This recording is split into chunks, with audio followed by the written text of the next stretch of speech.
Hey, how's it going? John from Branson Cerakote here.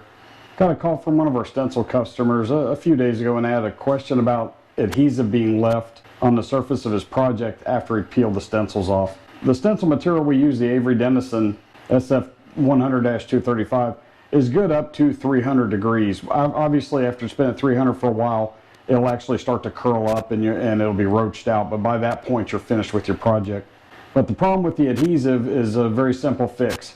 If you take your item out of the oven after being in there for 250 for 2 hours or 300 for an hour, and you immediately peel those stencils off, it will leave adhesive. So the only real trick is let it cool all the way down and then peel them off.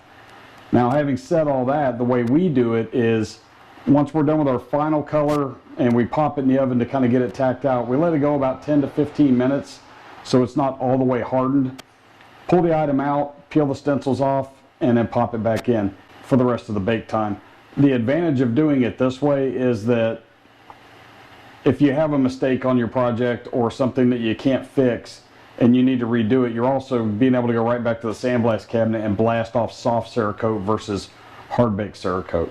So just a real quick video. I hope that helped. If you have any questions, leave them in the comments down below and I'll be sure to answer those. As always, don't forget to like, subscribe, comment, and share. And check us out at BransonCerakote.com for your stencil needs. Have a great day.